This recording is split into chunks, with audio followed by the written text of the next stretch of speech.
Hola, hola, ¿cómo están? Bienvenidos a su programa favorito, Al Amparo de un Café, con su servidor, el juez Rogelio Leal. Es un gusto tenerlos aquí nuevamente disfrutando de su programa.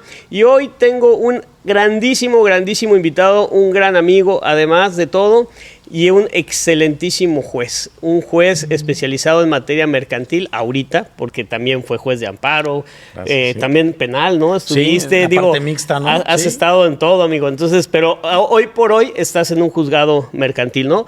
El juez Ricardo Fernández. Y pues un gusto, Salucita, es un placer tenerte aquí, amigo. Al contrario. Qué gusto. Es un placer para mí estar contigo. Siempre veo tu programa y siempre pienso, yo quiero estar allá en algún momento. Pues ya está, pues ya se te hizo. No, qué bueno, no, pues al contrario, gracias, nos hizo amigo. A nosotros, a los del programa, que estés por acá. La verdad que es muy placentero tener a gente tan preparada aquí con nosotros. Y hoy vamos a tratar, amigos, un tema que es sumamente interesante, que tal vez para la comunidad jurídica pudiera ser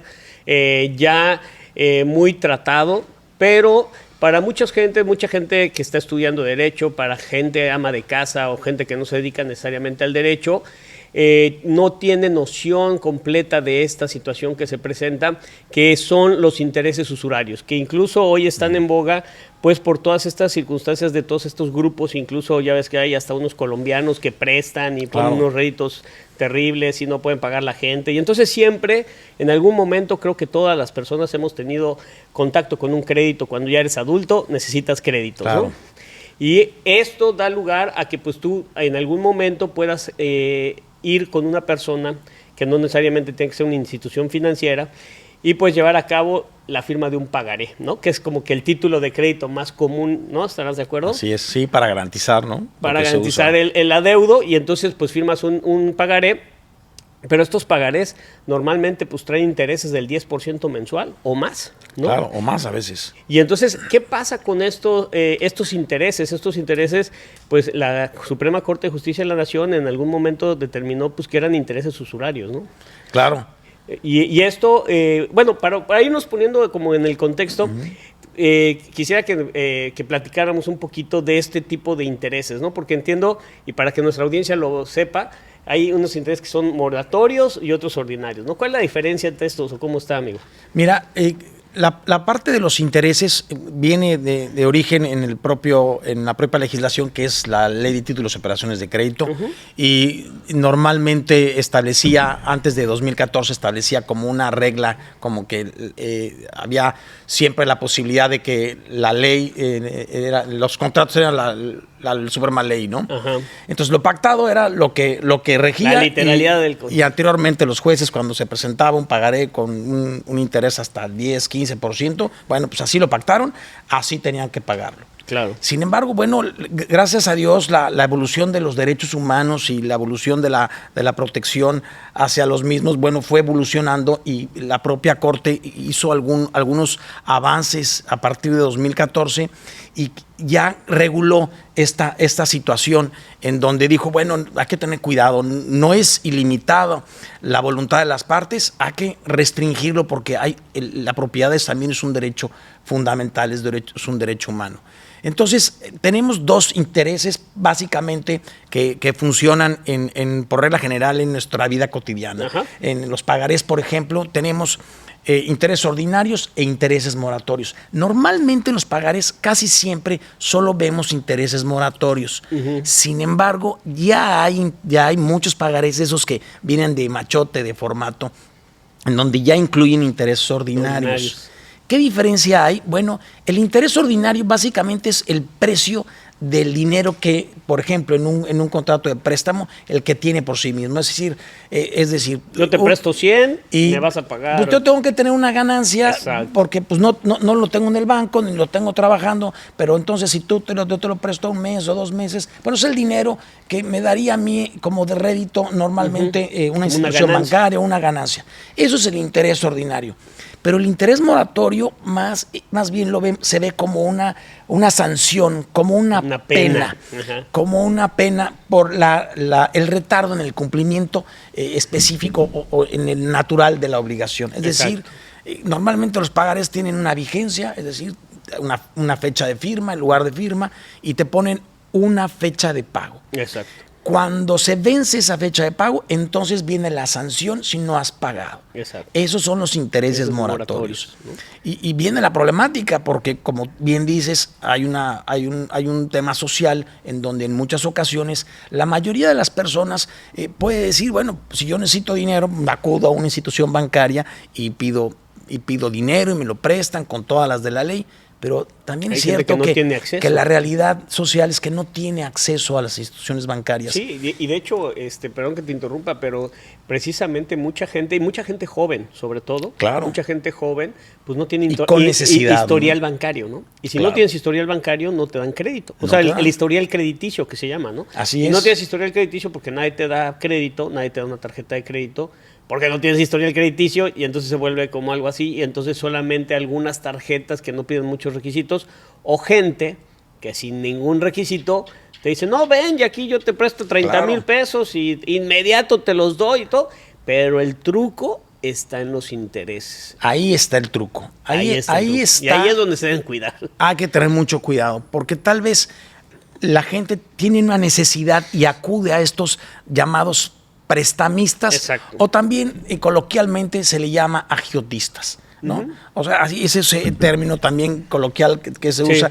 para aquellos que prestan de particular a particular, pero el gancho, como dices, la problemática está en donde les ponen intereses sumamente altos que si normalmente la gente que tiene necesidad lo hace precisamente porque no tiene o tiene una urgencia para pagar una operación o para pagar la escuela de sus hijos cuando se les atora algo o una enfermedad, entonces la diferencia va a ser en cómo va a pagar, no va a pagar solo el capital, sino en los intereses sumamente elevados, altos, muy son elevados. Esos los intereses usurarios. Cuando son excesivos estos intereses, es cuando aparece la usura. ¿Qué figura es? Porque esa es una figura que nace propiamente a partir de la jurisprudencia, porque como bien perfectamente decías al inicio, anteriormente se regía por la literalidad del contrato. O sea, decías, y la literalidad del pagaré. Yo contraté por esto, me asumí, quise contratar por esto y ya no hay manera de moverlo. Pero viene esta transformación 2011 de la Constitución y de los derechos humanos. El cumplimiento de los tratados. Y empieza entonces todas estas legislaciones a acomodarse a la Constitución para efecto de hacerlas conforme a la misma. Sí. Y entonces vienen todas estas cuestiones y caemos en este punto que es el que hoy nos ocupa, que es muy interesante, que es la usura, ¿no? Así ¿Y qué es esto de la usura para la gente que...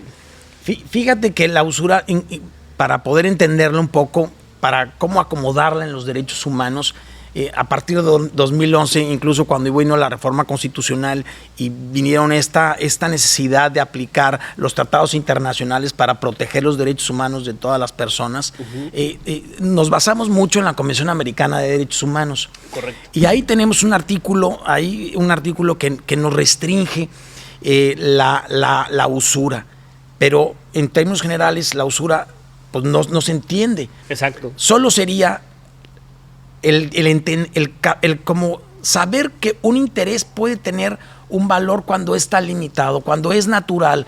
¿Cuándo pudiéramos determinar que será excesivo? Bueno, cuando pareciera que está abusando una persona sobre la otra y la necesidad de la otra. Exacto. Cuando se vuelven prácticamente impagables esos intereses. Y bueno, lamentablemente cuando tenemos un parámetro que están relacionados con los bancos, ¿no? Sí. Con las situaciones financieras, con los bancos, con el Banco de México, etcétera. Entonces la usura es el excesivo interés sobre un crédito o un préstamo que está relacionado con un financiamiento derivado del dinero. Okay, eso es cuando lo haces excesivo. La famosa explotación del hombre por el hombre. Así, ¿no? es que así la claro, definen, ¿no? Pero sí, que la has desmembrado a la perfección, efectivamente, claro, y así se debe entender, ¿no? Y esto, fíjense que mucha gente, pues, desgraciadamente se ve en este problema que se vuelven impagables y pues con la amenaza de te voy a demandar y te voy a quitar tu casa, ¿no? Porque a veces hasta la gente por ignorancia dice, oye, ¿me dejas las escrituras de tu casa? Y le dice, claro, es que le dejé las escrituras de mi casa, me la va a quitar. Las escrituras de la casa no hacen nada, no es ninguna garantía, no es nada. Y luego la amenaza de que el pagaré tiene el 10% de interés moratorio. Y entonces ahí sí, y entonces dicen, no, es que me va a demandar y me va a ganar. Pero no, ahí es donde entra este quehacer de los jueces, de los juzgadores federales, y bueno, de los jueces en general, pero de la circunstancia de que se tiene que estudiar de manera oficiosa esta usura, ¿no? De Así que es. aun y cuando incluso tu demanda sea deficiente y no combatas o no impugnes dentro de tu demanda esta cuestión de que los intereses son usurarios, los juzgadores tenemos la obligación de regularlos, porque es un derecho fundamental, y entonces en aras del primero constitucional, regular los mismos y bajarlos.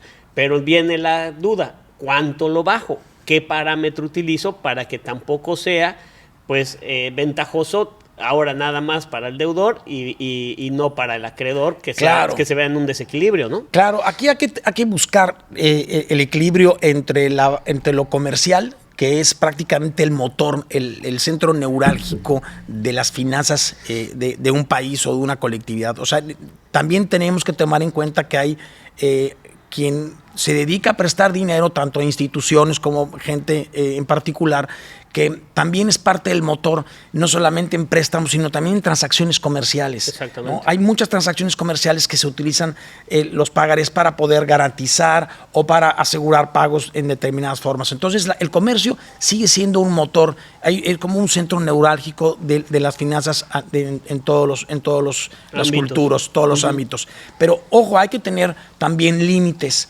¿no? Que es precisamente la protección de los derechos humanos.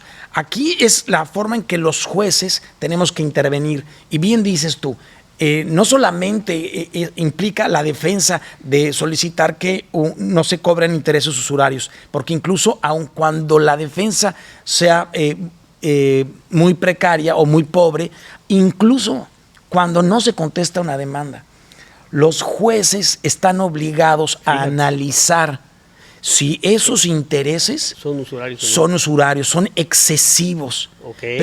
Pero ¿cómo lo hacemos? ¿Qué hacemos nosotros al momento? ¿Cómo se hace ese ejercicio? ¿Cómo nos prenden las alarmas? Bueno, la Corte ha evolucionado un poco en esos términos y ha usado prácticamente dos elementos que sí obtenemos del sistema financiero y que normalmente está relacionado con el Banco de México como Banco Central y las instituciones bancarias. El Banco Central, el Banco de México, regula los intereses, como sabemos, ¿no?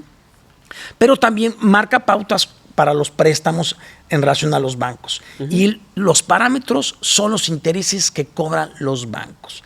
Hay, al principio manejaba no sé si ustedes han visto, o han oído, me imagino que sí, en cada crédito bancario siempre usan una palabrita que dice CAT, C-A-T. En nuestro estado de cuenta bancario viene CAT, el costo anual total. Exactamente. Este costo anual total al principio fue usado como un parámetro siguiendo ciertas guías, ¿no? Exacto. Pero el costo anual total está relacionado con seguros, con el propio crédito, con los intereses, con la apertura de la cuenta. Tiene unos parámetros muy variados. Y abarcaba mucho. ¿no? Abarca demasiado. Y luego establecía unas guías. Bueno, ¿y quién lo prestó? ¿Y para qué lo prestó? ¿Y si es de riesgo? ¿No es de riesgo? Entonces era muy complejo para los juzgadores establecer todas estas guías, si se cumplían todas o algunas. Entonces, para establecer los parámetros, ¿no? Era muy complejo. Entonces, este quehacer jurisprudencial fue evolucionando. Y ahora, bueno, ahí tenemos, no sé si ustedes también han oído hablar del famoso TIE. Ajá, de la TIE. ¿No? El que es una tasa de interés interbancario, ¿no? Sí. De equilibrio. Y eso es como el precio del dinero entre los bancos cuando se prestan dinero, más o menos. Entonces usted maneja una tasa que es entre ellos, es el valor del dinero entre los propios bancos o las instituciones. Y a veces te ponen el TIE más tantos puntos. Exacto. Pero eso es prácticamente en transacciones entre bancos. Pero ¿qué pasa cuando son transacciones entre que particulares? No? Exactamente. Entonces el Banco de México establece parámetros o valores de los intereses cuando es con el resto de la población, el resto no solamente entre bancos, sino para todo el mundo, por decirlo. Fuera de las instituciones bancarias. Fuera de las instituciones bancarias. De crédito, etcétera. Entonces el Banco de México anualmente saca unos parámetros. Y te dice, bueno, y te da un TEPP, ¿no? Que es es una tasa de interés que que se basa en un promedio ponderado, ¿no? Que está relacionado dependiendo de qué tipo de préstamo es. Pueden ser tarjetas de crédito, para coches, hipotecarios y todo dirigido a un rubro en específico. Diferente, y cada uno tiene tasas de interés diferentes. Entonces hubo interpretaciones en esta evolución de la jurisprudencia en donde en muchas ocasiones algunas tesis aisladas se iban a la más baja. Así empezó, así fue la evolución. El CAT, y luego dijeron, bueno, no, porque eso está demasiado amplio. Ahora vámonos a algo diferente, vamos a restringirlo. Entonces se fue reduciendo este ámbito, y entonces dijeron a la más baja de estos parámetros, si es en tarjeta de crédito, si es en hipotecario, si es para vehículos, etcétera. Que normalmente para lo que son bancos y para la jurisprudencia lo asemejó en los títulos de crédito, los pagarés, a lo que serían los créditos relacionados con tarjeta de crédito. Pero entonces evolucionó, y luego algunos criterios y algunos jueces pues dijimos, no, pues muy abajo pues tampoco es muy benéfico para los acreedores, porque también estamos desincentivando. Una ganancia, finalmente. Claro, es válido también que el comercio se mueva a través, ¿no?, de estas ganancias. Entonces, bueno, algunos empezaron con vamos a sacar un promedio. Pero actualmente ya la Suprema Corte dijo, ya no hay promedios. Vamos a obtener de esos parámetros que cada año establece el Banco de México, vamos a obtener el más alto. Entonces, si entramos al Banco de México, siempre en cada año te dice para tarjeta de crédito y te pone dependiendo del crédito. Por ejemplo, la tarjeta más simple, que son las tarjetas tradicionales, ¿no? Entonces, estas, como el crédito es muy pequeño, el interés es más alto. Y normalmente los créditos se los dan a personas con no mucha capacidad económica, entonces el riesgo es mayor, y por lo tanto el interés es más alto. Pero va bajando, algo curioso, va bajando la tasa de interés conforme el crédito aumenta. Entonces, por ejemplo, ahí nos brincamos una tarjeta oro. Uno diría, bueno, pues entonces el interés es más alto. Es más alto, no es más bajo. No, el interés es más bajo. Porque hay más capacidad de pago. Hay más capacidad de pago. De a quién se la puedo dar. Entonces, ese tipo de tarjeta. El riesgo es distinto. Claro. Entonces, el interés baja. Entonces, y cuando se va a las Platinum o las más fifís, las black, parece mentira, pero el interés es más baja. Entonces encontramos, por ejemplo, y te ponen por bancos, ¿no? Tarjeta, vamos a poner tarjeta oro, o sea, es tarjeta de crédito, tarjeta oro, y te pone un promedio del crédito. O sea, y varía también. Entonces te ponen bancos, por ejemplo, Bancomer, HSBC, Scotiabank, bla, bla, bla, y te ponen un parámetro. En una línea te ponen un parámetro, y luego, por años, ¿no? Y luego te pone la tasa de interés que que están autorizadas por el Banco de México, claro.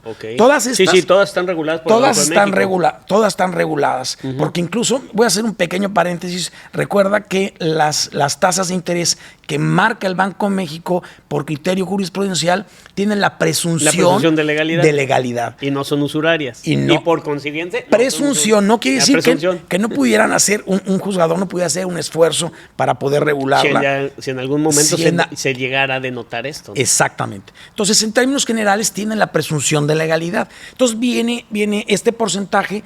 Entonces en todas estas, uno tendría que fijar, cuando vamos a regular en un juicio mercantil, cuando advertimos que hay excesividad en el cobro de los intereses, advertimos cuál es la más alta de estas, y este sería el comparativo.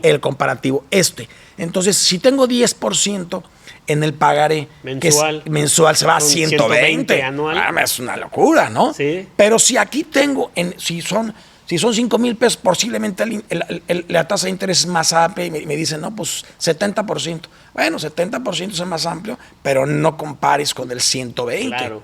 ¿No? Sí. Entonces, obviamente, aquí nos damos cuenta que es excesivo y es usuraria. Entonces, estos parámetros nos sirven inicialmente para determinar si la tasa es usuraria o no, ¿no? En principio. Así es. O sea, es decir, estos parámetros ya regulados por el Banco de México, yo digo, a ver, el pagaré tiene este interés y entonces lo voy a comparar con las que están reguladas por el Banco de México. Así es. Y a partir de ahí veo si rebasa el más alto establecido para ello, es usurario. Exactamente. Y ya después, a partir de ahí, entonces yo después tendré que regular esa tasa y ya, o sea, bajar el interés que está en el pagaré. Claro.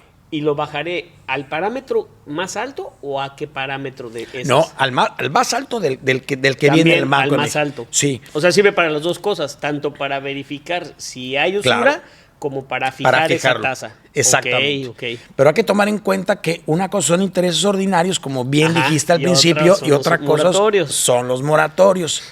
Y normalmente el interés ordinario implica el precio del dinero, como dijimos, y el otro es una sanción.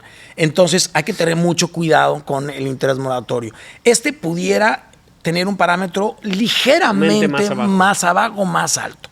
Ah, ok. Sí. O sea, si el parámetro, por ejemplo, vamos a poner un ejemplo, si el parámetro en esta tabla es 70% y el moratorio está, y se divide, o 60% se divide ya entre 12, ¿no? Pues ya te da un parámetro. Y si el moratorio es un poquitito más amplio, bueno, el juzgador tiene la obligación de decir, bueno, es moratorio. Es parte de la sanción, entonces sí puede aceptar si es ligeramente más alto el pactado. Okay. Si no hay pacto ligeramente, lo reduce al igual que el ordinario, que es a la tabla. Solo que haya habido pacto anterior, ¿no? Exactamente.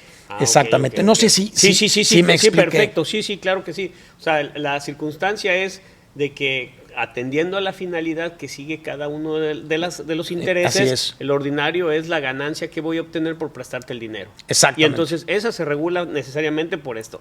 Ahora, el interés moratorio, como es una penalidad, que la penalidad deriva del hecho de tu incumplimiento, así es, de tu retraso en el pago oportuno, entonces a partir de ahí yo digo, bueno, si está ligeramente arriba, lo puedo aceptar como juzgador. La jurisprudencia te da la pauta. Te da la pauta la jurisprudencia en ese sentido, pero porque viene derivado de una penalidad. Entonces, su naturaleza tiende a otra cosa. Exactamente, tiene una naturaleza diferente. Es válida. Es una sanción, pues. Es legalmente válida, ¿no? Así es, claro. Entonces está eso. Fíjate que a mí yo cuando, ahí en el juzgado, antes de que nos quitaran la materia mercantil y te la dieran a ti, y entonces nosotros fuéramos muy felices y tú no. No, soy feliz. Porque la cantidad de asuntos está increíble, ¿no? Pero, pues, o sea, imagínate, nada más haciendo un paréntesis, lo que 6 juzgados veíamos, federales, ahora lo ve uno. Sí. Entonces, nomás imagínate las cargas de trabajo, son exorbitantes. Son exorbitantes. Sí. Entonces, pero a partir de ahí, nosotros lo hacíamos con el CAT, todavía no salía estas jurisprudencias del TEPP. Y entonces dices, lo hacíamos con el CAT y eso era lo que yo hacía. Yo tomaba un promedio del mayor, del menor y hacía un promedio. Así es. Y a veces me quedaban muy bajitas. Pero mi pensamiento, y por eso quiero a ver tú qué piensas de esto, yo decía, es que a final de cuentas, incluso así lo argumentaba, si bien tomamos que estas tasas son de tarjetas de crédito bancarias y todo esto, pues el banco tiene que, o sea, el interés que está señalado está calculado en base al costo que tiene de operación. Muy buena observación. O sea, él tiene que expedir una tarjeta. Muy buena observación, tiene claro. Cajeros automáticos, tiene que pagar personal, impuestos. Impuestos, todo eso. Que una persona que presta en la calle, que no presta, no tiene ese gasto, ¿no? Entonces yo decía, pues no le puedo poner una tasa similar a la del banco o a la más alta, considerando esta circunstancia que esta persona no tiene estos gastos, porque no es una institución de crédito que se advierta debidamente conformada y todo esto, y que entonces tenga que estar regulado de esta manera. Y así es como que yo los tasaba de cierta forma, ¿no? Yo creo que tienes ahí esta visión de los intereses. Voy a abrirme un poco desde mi punto de vista. Una cosa es lo que es. Una cosa es que la jurisprudencia lo dice, lo marca, cómo se hace en la práctica, porque la legislación así nos da. Y si bien nosotros actualmente podemos actuar de oficio en este control de constitucionalidad ex oficio, ¿no? en estas jurisprudencias nos han restringido mucho porque no nos dan parámetros. No dan pauta. Sin embargo, sí considero que tu observación es muy clara y muy atinada. En virtud de que, efectivamente, la gente aprovecha esa coyuntura institucional para subir sus intereses como si fueran instituciones bancarias, y ellos no pagan sueldos, no pagan luz, no pagan seguros sociales, no pagan plásticos, no pagan impuestos, no dan ningún servicio, más que el dinero. Cajeros, no nada. Entonces creo que la Suprema Corte y los tribunales colegiados, bueno, ahorita ya no tanto los tribunales colegiados, sino la propia Suprema Corte, deberían hacer un análisis un poco más pormenorizado, analizando una cuestión real, exacto, real que sufre la sociedad a diario. Y esto además con el aumento de la delincuencia organizada, que ha establecido, como dijiste al principio, como estos grupos, como de algunos grupos de delincuentes que han utilizado este nicho de necesidad de la población para poder hacer préstamos que se convierten en préstamos impagables. Exacto. Entonces, y además por desconocimiento de la gente. Es que es un desconocimiento total de la gente, por eso me parecía tan importante hablar de esto, porque mucha gente dice, es que tengo un pagaré, es impagable, voy a perderlo todo, simplemente pedí 2,000 pesos y ahora debo 40,000 pesos, y eso si bien le va, y si no lo modificaron, porque además pues tramposamente luego firman 2,000 pesos y les ponen ahí 200,000 pesos, y la gente, porque no se quiere ir a un juicio, pues dice, pues lo tengo que ir pagando toda la vida, ¿no? Creo que podemos hablar un poquito, si me permites, claro, desviarme un poquitito del tema sobre el tema de los pagarés, porque creo que a la gente le va a interesar mucho. Sí. Cuando pide un préstamo, lo he visto mucho como una problemática social. Okay. Cuando pide un préstamo a estos prestamistas particulares, no por esa necesidad que tienen, no son muy cautelosos en ver qué firman. Uh-huh. Y efectivamente se da mucha la alteración. Y les prestan 5,000 pesos, les prestan 10,000 y les ponen ahí, les suman ya el interés y les ponen 20,000. O les ponen nada más la cantidad de número, pero no en letra. Exacto. Y luego viene la alteración. Le ponen un 100, o sea, un 1 más, y aquí le ponen, ¿no? Ya, 20, 120. 120. Entonces tengan mucho cuidado en exactamente lo que firman y poner siempre unas líneas en el número y en letra para que no quepa la posibilidad de que alguien más lo rellene. Y ojo, hay varias cuestiones técnicas de los pagarés, pero una de ellas es que deberían, cada vez que paguen, que vean que atrás hay pagos parciales, ajá, que les abonen y le pongan el monto y la fecha. Y te voy a decir por qué, porque es muy importante esto con el tema de los intereses.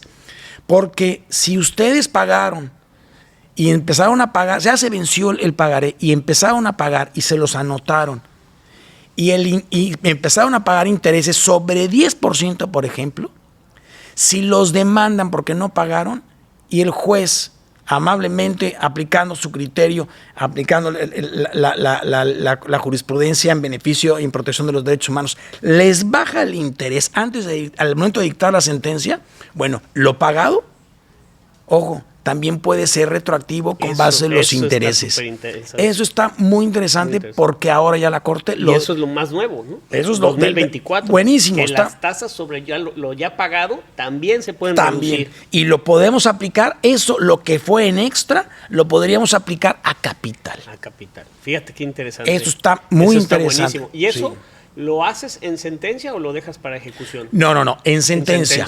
En sentencia. Ojo, hay que tener mucho cuidado. Eso es muy importante porque esta circunstancia de la reducción de los intereses sobre lo que ya se pagó, sí, al momento de dictar sentencia es cuando se debe hacer. Ahí es cuando. Porque ya dictada sentencia y causa juzgada, ya no se puede modificar.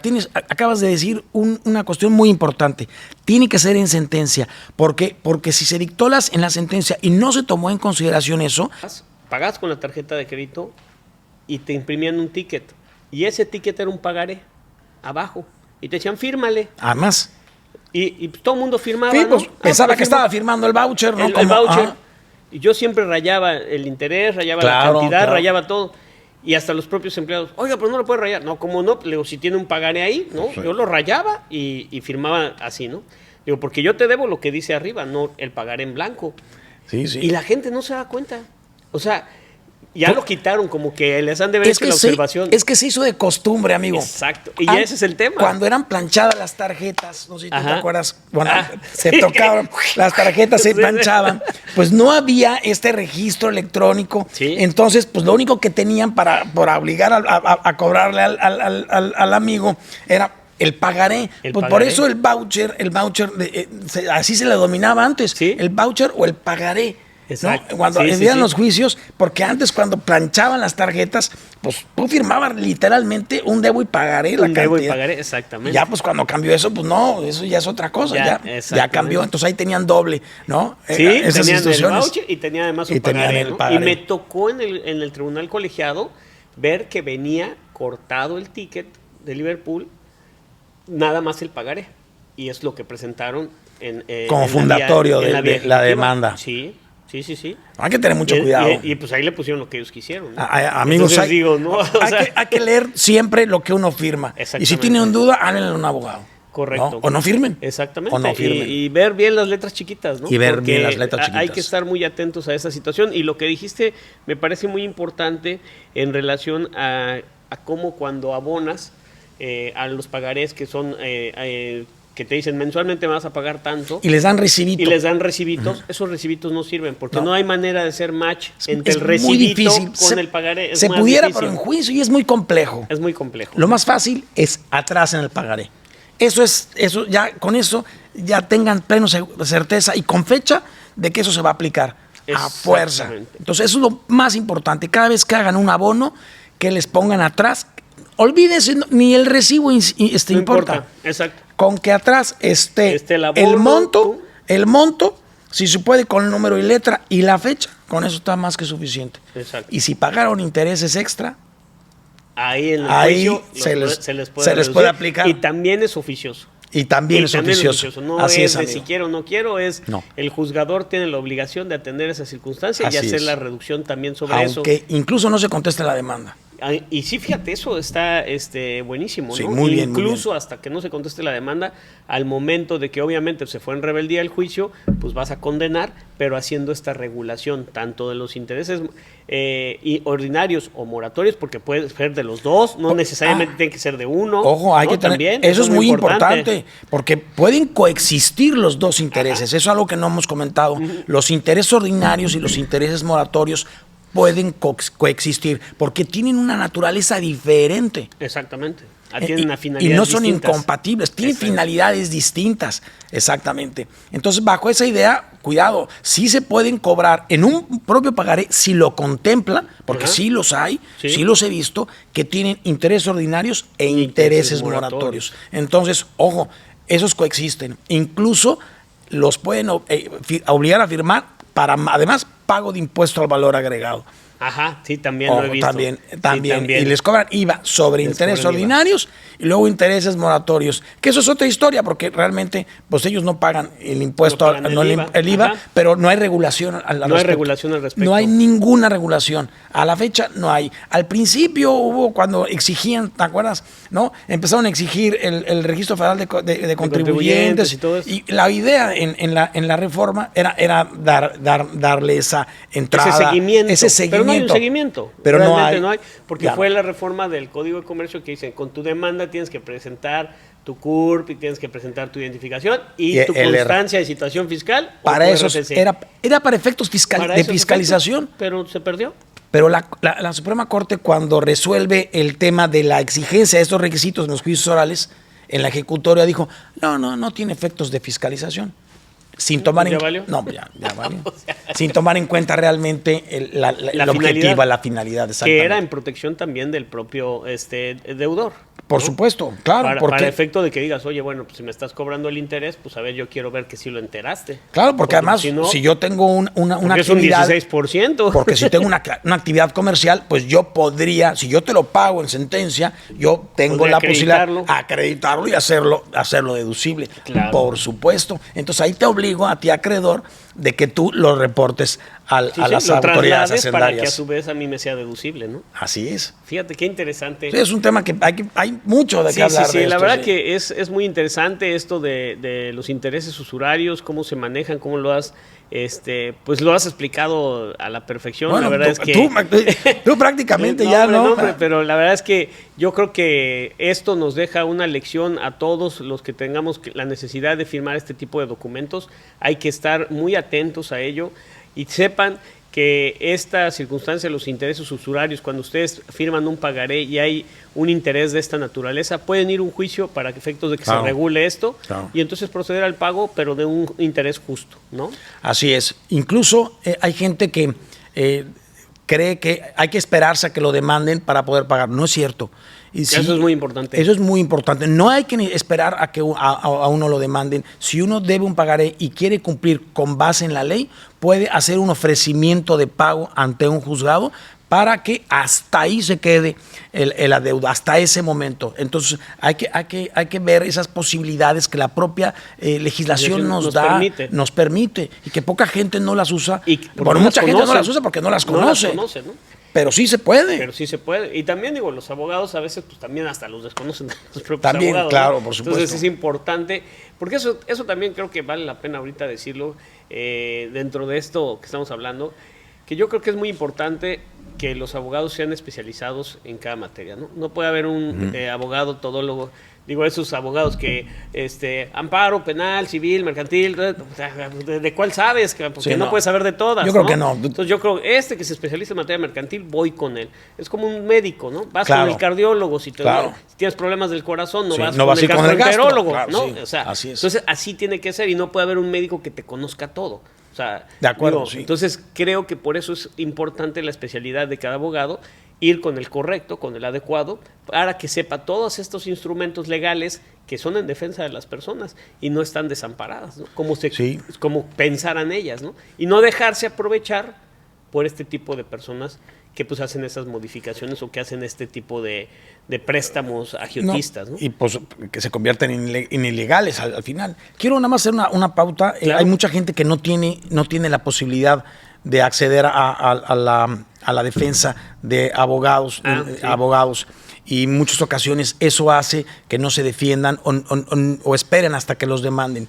El Poder Judicial de la Federación sí tiene una posibilidad de estas personas que no tienen los recursos o los medios económicos para contratar a un abogado, se tiene una defensoría y una asesoría legal que es precisamente para estas personas que no tienen la posibilidad de contratar a un abogado y que los pueden ayudar en estas circunstancias. Veo que además estos abogados que forman parte de esta defensoría de asesoría legal son de alto nivel, de muy alto nivel. Son gente muy, de verdad, son gente muy preparada. No tengan miedo a acercarse. Son gente, yo veo el nivel que tienen la mayoría de las veces por encima de la mayoría de los abogados que litigan, por lo menos en el juzgado donde estoy trabajando. Entonces, acérquense a ellos también y creo que van a tener resultados muy positivos y sobre todo en su patrimonio, ¿no? Exacto, y son especialistas en el tema. Y son especialistas en el tema de altísimo nivel. Porque además, para ser defensor, pues necesitan exámenes o sea, no cualquiera puede llegar a ser defensor, tiene que presentar exámenes rigurosos. Mucha experiencia, conocimiento. Y además especializados, porque hay los defensores que son para materia penal y los defensores en otras materias, ¿no? Claro, materia mercantil, también tienen amparo, etcétera. Entonces, ahí están las posibilidades, solamente es conocerlas, acercarse y no verse desprotegido completamente. No se asusten ante una situación de esas. Pues oye, qué padre, estuvo riquísima la plática, muy interesante. Cuando quieran, yo estoy muy feliz también. Pues fue un gusto tenerte aquí, amigo, la verdad, con toda tu especialización. Amigos, pues no dejen de seguirnos en todas nuestras redes. Recuerden YouTube, Spotify, TikTok, Instagram, Facebook. Ahí nos pueden seguir en el programa Al Amparo de un Café. Nos vemos en el próximo capítulo. Gracias. Hasta luego. Gracias. Bye.